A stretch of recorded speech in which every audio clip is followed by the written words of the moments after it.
Their community. What does your community need?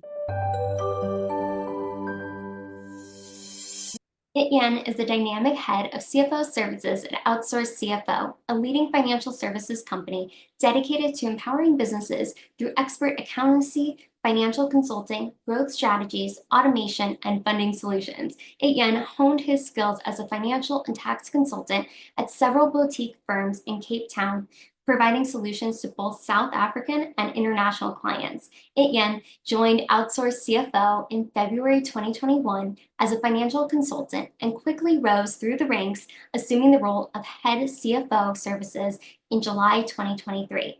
His leadership and vision continue to drive the company's mission of transforming business finance. Outside of the office, Etienne cherishes that quality time with his wife and friends and has a passion for travel and enjoys the tranquility of the great outdoors.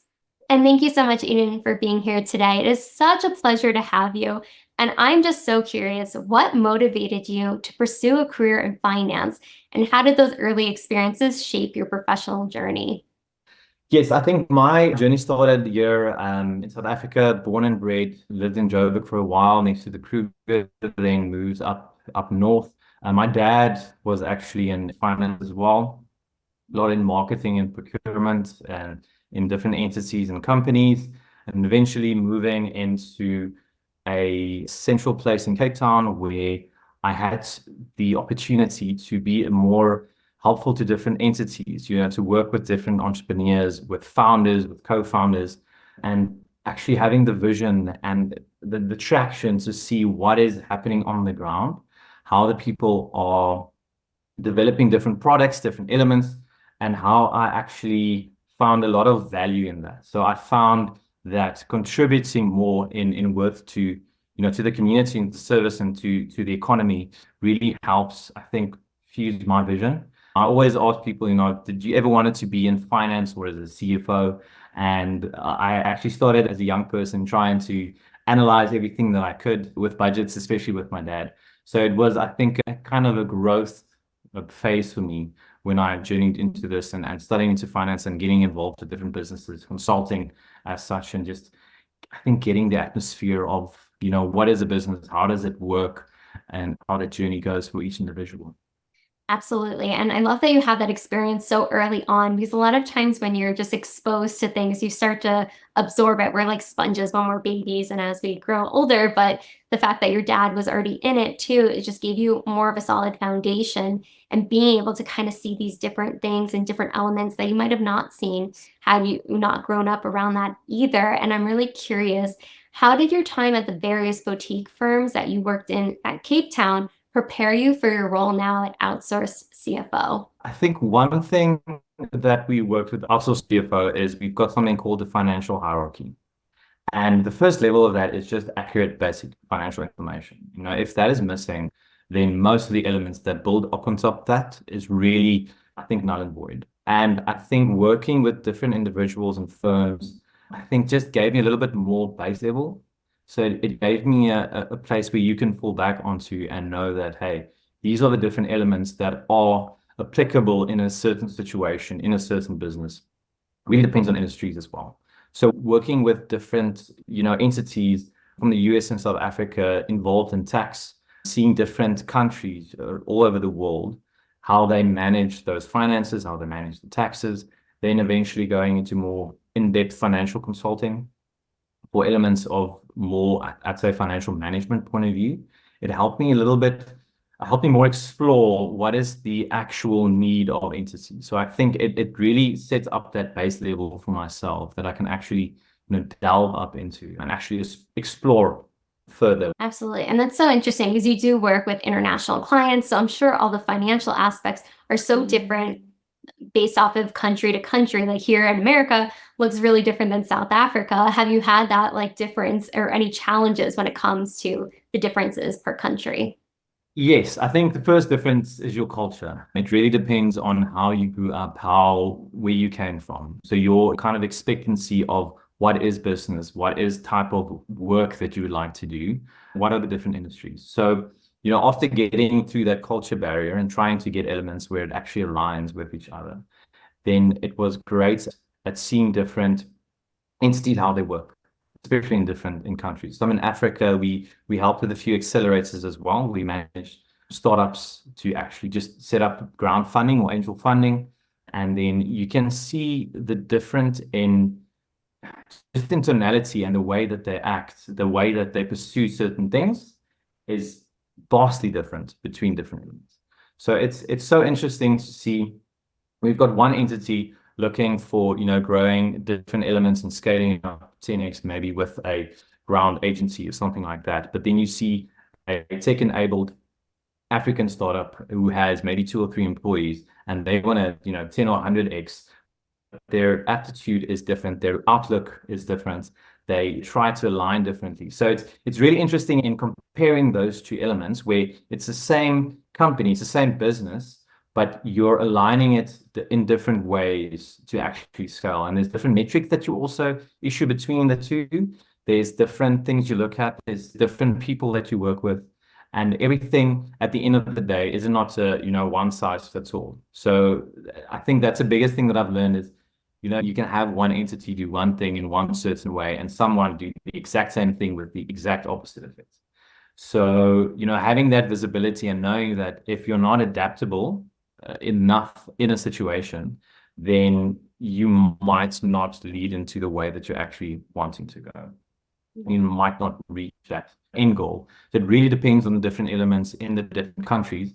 Also, your community. So if your market is different for one company in a different element, so you can't target the same, end customer perhaps in one setting than another setting. So it really is small nuances in between different elements, which is, I think, the most interesting things, but also challenging because you need to learn and adapt and you need to find a way to maximize their growth and their potential without imposing too much on what you think is best from your point of view, but seeing what the market is more aligned to.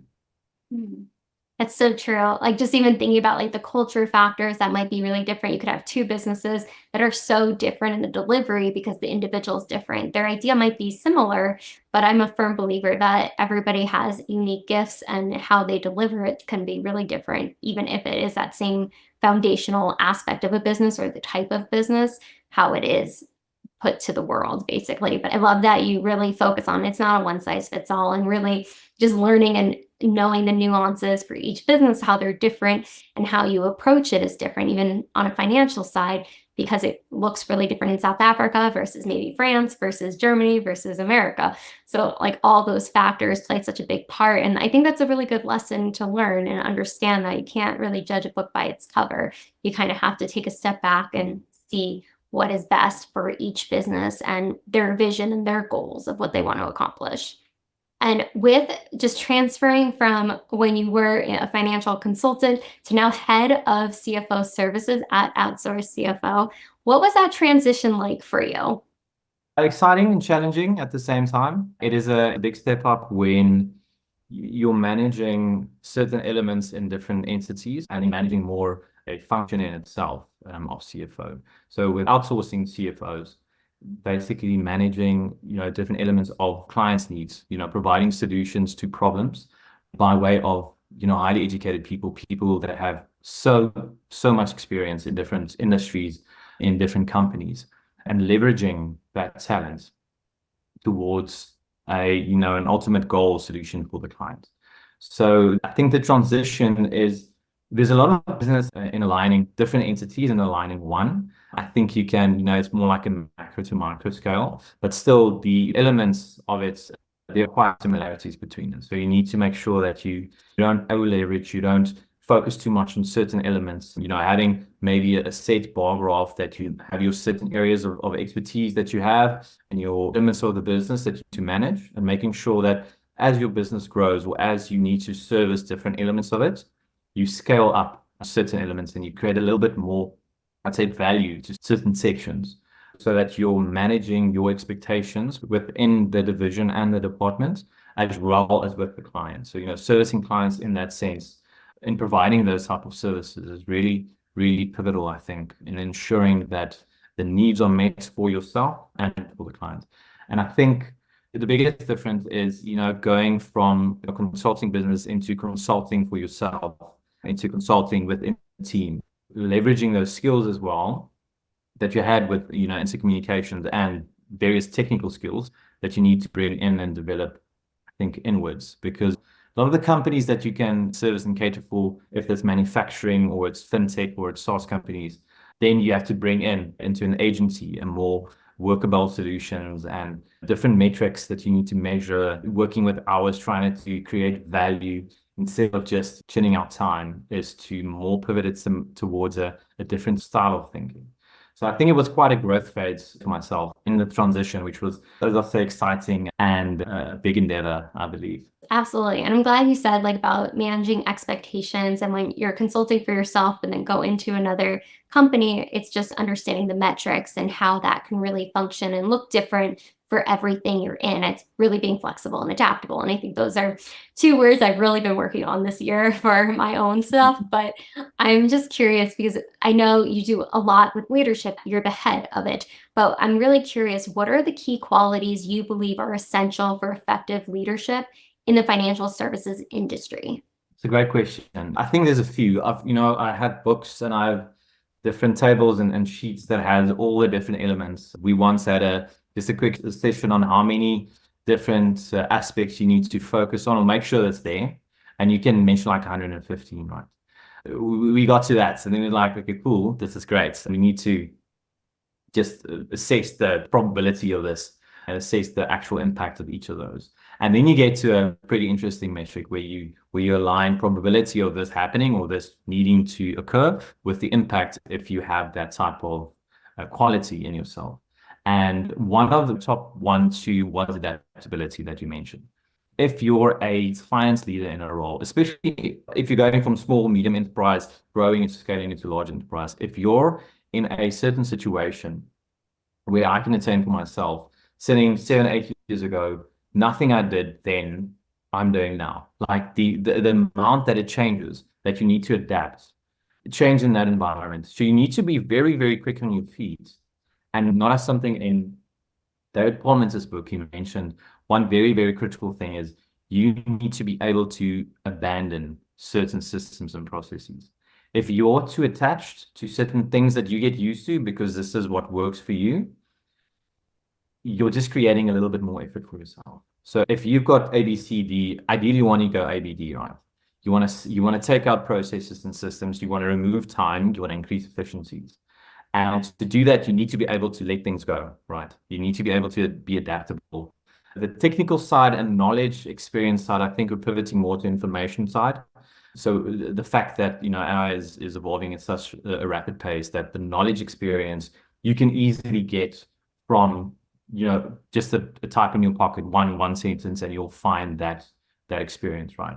But how you adapt to that knowledge, how do you use it? How do you enhance your services to a different individual? And how do you qualify leadership within a team is also very, very crucial. Just to speak on leadership for a moment, great leaders at OCFO, and one thing that they do is they not just lead by example, but they give the opportunity for you to also lead. There's a lot of the board that actually helps and encourages more responsibility, more decision making. You don't want to be at a certain level where you're holding everyone's hands or you're cross managing or just like not cross serving, you're cross managing certain individuals or staff and not giving them the time or the freedom to better their own way. And because we work with a lot of founders and entrepreneurs, really cool thing is that we can take some of the juniors, the people that are full of life and like just experience from a younger age or just liveliness, if I can say such, they can use their entrepreneurial skills to actually develop themselves. It's something that I think you still need to constantly adapt and learn, and to give the opportunity for them to do that without boxing them too much in certain elements so that they can expand. Because a lot of the entities and companies that we worked with, they either go out horizontally or they align vertically. And a lot of the companies that we see with a little bit more horizontal leadership and a horizontal, point of view, working together with each other or other on problems instead of working against each other or aligning it down. I once worked for a company long time ago, consulted on, which had, I think it was about 16 or 14 or 16 lines of management. And it's very difficult to actually get things done. So as soon as you're at that level, you must, I think, ensure that you either departmentalize in a sense that the effectiveness doesn't go, that you can start metrics that calculates that effectiveness, but also that you manage your staff in a way that you're encouraging and empowering them instead of, pulling them down. I love that. I'm just like thinking all the things you said, there was so much. The biggest thing is the adaptability, because a lot of times it's hard to shift something that has been working in the past, but you have to move with the times. You have to kind of shift things, like, of course, do what works, but just being inventive and the innovation that happens at evolution when you are building a business. And if you want to scale it or keep it around, just like when people were like, I don't want to go on social media, now it's like a must in order to have a business. You need at least a website or some kind of social proof, I guess you could say. But it's just adapting with those times, because a lot of mom and pop shops that have been around for 30 years, they're like, I'm not going on social media, we're good. But that, speaking to that point, it's so difficult for some to really shift. And I know I'm the same way. Like, I have a system. I'm like, okay, the system works for me. But this was probably almost a year ago. One of my coaches was like, Caroline, you need to change your thing, like your process. I was like, okay, fine. But it took me time. And that's why I think it's important what you brought up. And just even with the management, having clear communication, where if there's like a line of 16 different people that you're reporting to, how can you make things really easy for everybody so things don't fall through the cracks? Because it's really easy if you have a lot of people and not everyone knows what they're doing, where they need to be in that capacity, especially financially, because like numbers are very exact. You can't really make mistakes on that. And just with absolutely. And I think it's just even how the dynamic of the world and the market has changed. We were just talking before we started filming of just how the economy has shifted and inflation and just what it looks like here in America versus South Africa and other places all over the world. How do you approach financial consulting and growth strategies for businesses in today's dynamic market? I think having a controlled mindset, having deliberate mindset, while keeping your adaptability in place, like making sure that it's there in your pocket when you need to use it. I think in a certain economy that we're sitting in with, there's a lot of opportunity. And what they mentioned, what I read up a few days ago, is it's an abundance of opportunity. And the problem with that is most people now have access to different elements in the economy. They're bringing more people into it, right? So they've got more access to most things, and that's what the government is trying to do. And I think most areas is to increase the economic value add of people within it, so that they can grow with it, right? They don't want to take it out, and because of that, it creates a little bit of a market. Like obviously, there's a market that now has more supply than demand, and that sometimes leads into some recessions, and sometimes I think the intuitive feeling that you have is if certain elements in an economy is struggling, you can quite see that, especially from a consulting point of view, because we've got, I think, various ideas and we can track various metrics of companies, with having that financial information available. And we can track different industries, have different benchmarks. So we can actually see, some of them are really struggling. Some are really in a place where they need to heavily pivot into a region where they need to really try and either turn 180 and look at something else, try and pivot into a better strategy. And I think looking as consultants for those entities, seeing that if there's a perception where we need to enable different entity with, we try and align it with their goals, even if it's backing down or turning out, because we try and help even the one, if it's going great, we usually don't hear from them because everything is going fine and they're on the up. But there has been times where it's really going too quick and you scale too quick or you grow too quick and you don't leverage enough and you've got too much risk and you don't actually, cater for the rest of the company or the growth or the compliance and assurance and different elements of that, especially when you've got more focus on profit and cash and revenue, but the rest of your elements aren't really growing in line, then something can fall down really quickly. And I've seen that before. And I think the economy just kind of nudges more in the direction that the economy is moving. So with the election year, our election's just passed. I know yours is coming up as well. Very volatile. Expect different things to happen. I think they're suggesting that a lot of change will come, especially with the integration of technology over the next 2 to 3 years. So I think the biggest elements of that economic change will be more opportunity for all, but that will come at a cost. So that will mean that more individuals, more companies, more businesses won't be able to compete. They'll have access to it, but they won't necessarily be able to compete. And especially if you're focused on an online business, on a business that is easy to scale, is easy to grow, it's not that unique in a market. You'll find a lot of competition with it from all over the world. So then people, I think, eventually will start focusing back into, their community. What does your community need?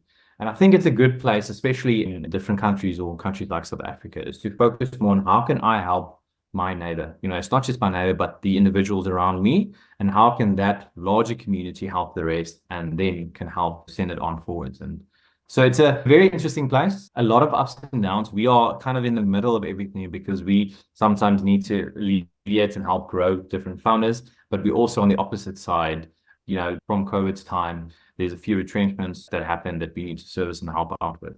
So just from the compliance side, but also from the strategic side, it can go either direction. And sometimes you need to make sure that you don't throw it all away by trying too much or not focusing on your goals, especially. So it's a very difficult, I think, place to be at, but interesting. So as this opportunity is there, you just need to be able to find it and capitalize on that. Yeah, it's looking for the possibilities that are there versus focusing on obstacles. And I love that you said the opportunities that are available. Because you're right, I think a lot of businesses are having to shift with just automation and how technology has moved so fast. Every day it feels like there's something new out there. But what role does automation play in your financial consulting services? And how do you see that evolving in the future? We actually have and I think most people, most entities will have this, but aligning a strategic artificial intelligence and automation function like a subhead on just trying to see the trends, because you're trying to see where the puck is going, right? You're not trying to catch it. You need to be where it's landing, but then it might be a mile further than you expected. So one of our steps in the financial hierarchy is automation. And we even have an integration department because a lot of finance processes are based on tech. It's in technology, software, and tools. And even though you could have the financial experience to know what they are, you need certain individuals and specialists to, first of all, implement those tools to make sure that they're working correctly and aligned with the business, and then automating in a sense that aligns with the strategic goals of the company.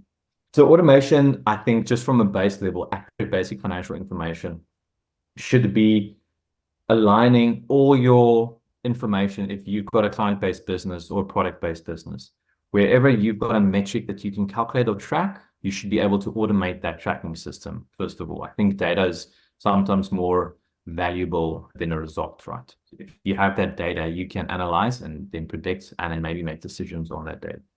And then automating that function into a service. One of the metrics that some companies use is very, very, I think, powerful from Mr. Mark Woodbottom. He said it's just basic revenue per hour. If you measure your revenue for a month and you work 12-hour days, but if you've got that metric, but if you half the time, you make the same revenue, you double that metric. So actually increasing your life's value, the actual inherent worth of an entity is not to just work harder until you die, right? You actually want to work less. So it's a really interesting metric. And if you can increase that metric or track that metric, revenue per hour, you can still reduce your time. And reducing time is just increasing effectiveness. And I think there's nothing wrong in these days in telling someone, hey, this is a problem you have. We can provide a solution. what is that solution worth to you, right? And you bring in, even if you have to bring in time, like most people or contractors or anyone do, they bring in time, they calculate, they value it. Sometimes we should just, okay, let's take that time out. We got the value. You know exactly what you need. This is what we can get you. From our point of view, this is worth this, and from your point of view. So you're in agreement with that. And then you can start automating things eventually. And as soon as that service improves, you're creating efficiencies for yourself and for the business that you're servicing. So you're automating that function, whatever function that is. Even if it's in a service providing function, you can increase that with automation tools. And then from your basic accurate financial information, you eventually evolve to more compliance. You go into advanced information, cash maximization, looking profits, looking strategic directions. How can you automate those processes in order to set up an entity or a function or a department or a division, can even be a team, to be more efficient? Because ultimately, I think it's better to get to a certain level of efficiency than it's just chasing revenue, because there's more worth in cross-selling. For instance, if you're cross-selling, what I usually call in individuals or companies or entities, than just chasing revenue the whole time.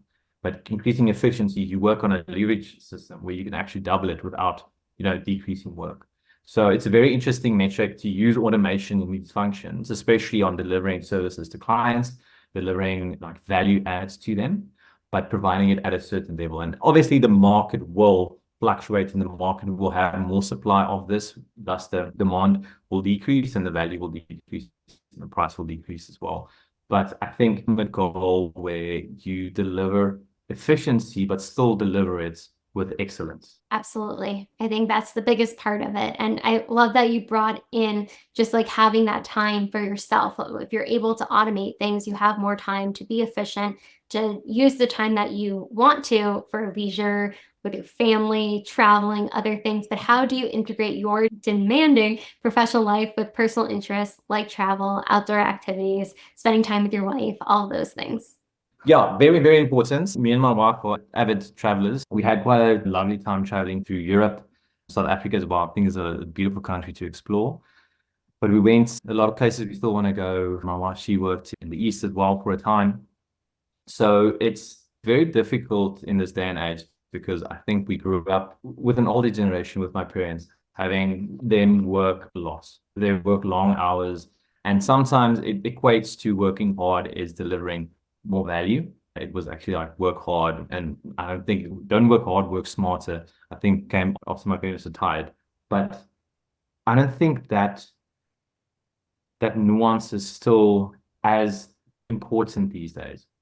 One of the values of OCFO is family matters, and we need to make family first, right? So if you have a certain family and you can't cope with certain work elements, it's most likely being integrated into both areas, right? There's either coming in or out from your personal life into your business, into your work. Equating that equation, if I had to bring it back to finance terms, is you have to make sure that you are aligned with your family values and that of your position and your job. And what they expect from you isn't so irrational that it takes everything else from you and that you're unhappy. So what we try to do is we've got like mental wellness days that you can take, more than enough leaves that you can actually take away. We have more open communication with anyone in your team, that you can, share different aspects of what's going on in your life, having daily check-ins with them, not to just be too cold, but actually caring for them a little bit more, which makes it much easier to cope with the work. And I think it's quite important these days is to not, try and butcher your employees in a certain sense, where they are creating value for you. They are servicing you and different people that you're servicing into clients. They also have families. They have problems and they have issues at home, or they've got something that they missed because they needed to work. So just realizing that in a sense, and then they take enough time off. Make sure that you can align your goals, your personal goals, with the companies. We've got some of the employees or the consultants. What they do is they work off site. So that means we've got people that worked in Bali for like a few months, or they travel through Europe and still work in certain time periods. So they can basically still add value to clients and delivery, but still have a time off or travel a little bit more and actually experience a little bit of the world instead of just saying. So I think the hybrid situation is a very, very good benefit, from COVID, and that actually realize in the workplace. I know a lot of clients are bringing their staff back for efficiencies, and that has obviously been a question, but there's positives and negatives to that as well. And a lot of people or consultants that are really skilled, they're looking for versatility. They're looking to be, more free in their workspace, more freedom so they can decide what they want to do with their spare time and not sit in traffic, because it really demoralizes someone if you're sitting, even in Cape Town, it's like an hour and a half if you want to go into town. So you're sitting 2 to 3 hours of your day lost in time, and then your time equals to value is really decreased. So your efficiency decreases. So I think that a lot of entities are trying that. A lot of them succeed, a lot of them fail as well. It has to have a little bit more control, and it has to have lots of trust for your employees. So make sure you get people that you work with that service you, that you can trust. I think that's the number one thing to have in individuals.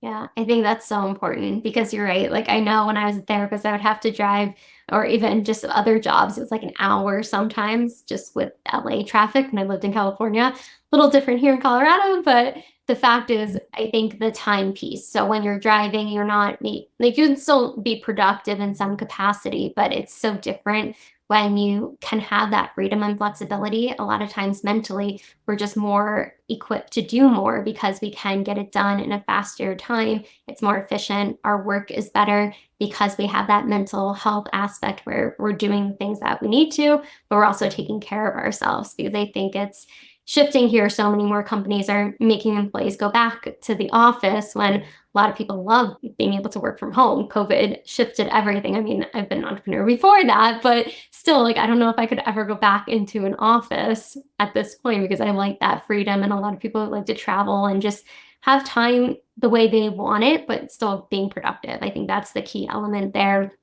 And I'm curious, what advice would you offer to people that are aspiring to become entrepreneurs or financial consultants looking to make their mark in the industry?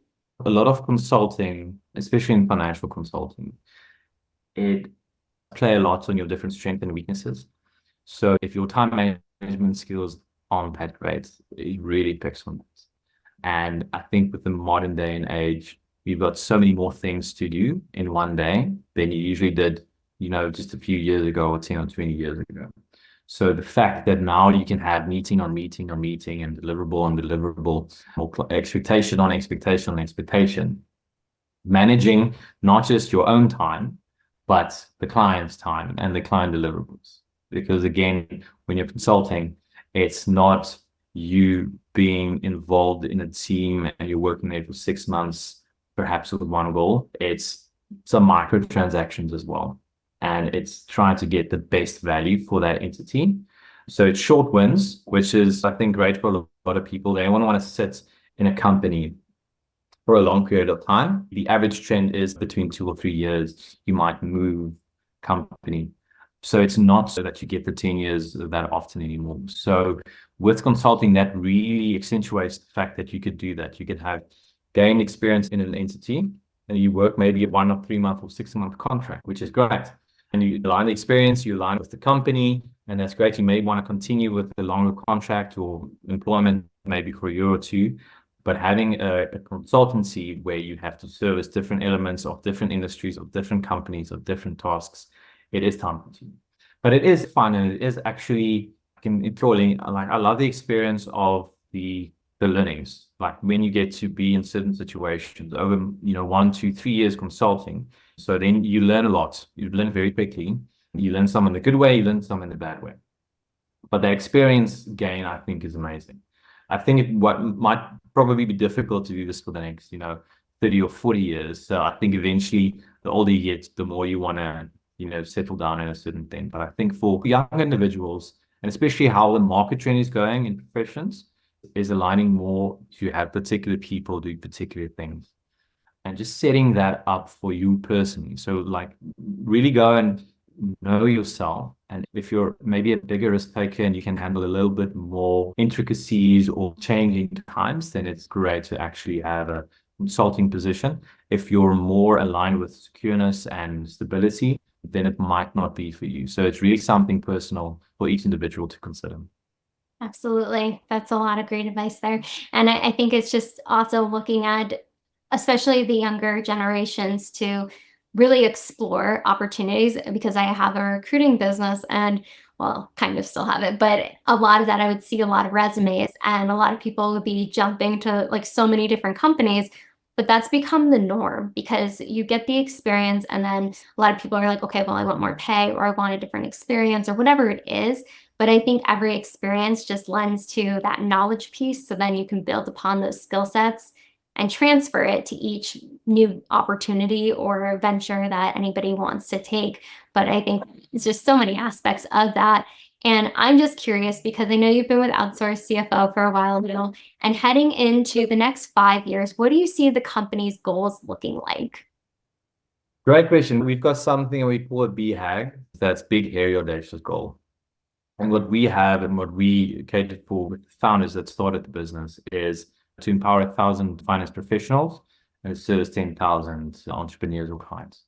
So that's actually a big hero audacious goal that we have with certain quarters that we align with every 90 days on how do we get to the next step, dragging it down to weekly deliverables and daily action points as well. So I think that is the ultimate goal in service, because you have to have a very clear vision, and like with OCFO's vision on, creating world-class finance function for entrepreneurs and scaling entities, and to actually delivering that with excellence and having strategic and, quick thinking and switched on thinking for different individuals and companies and entrepreneurs. We try to help the economy in that sense, because at the end of the day, even if you're doing something very basic for a company, that person is providing for his community, and that is empowering him to be something for someone else.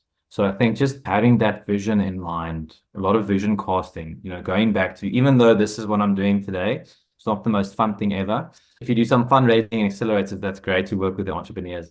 But sometimes you have to do the back end and you have to make sure that everything is in line.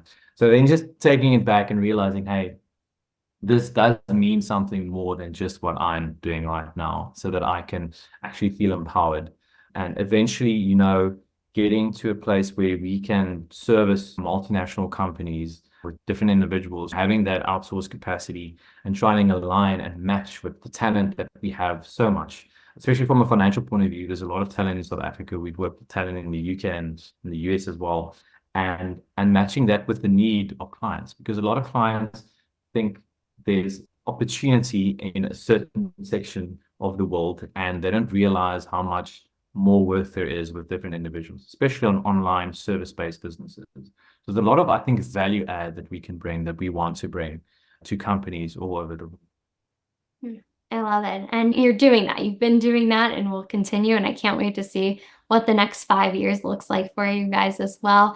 But I've been so enjoying this conversation. Ian, where can people find you, find your services? We're going to link everything below, but if you could let us know too.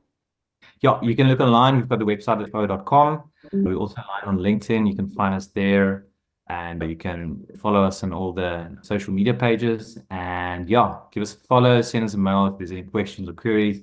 Happy to respond and see if we can help in any sense.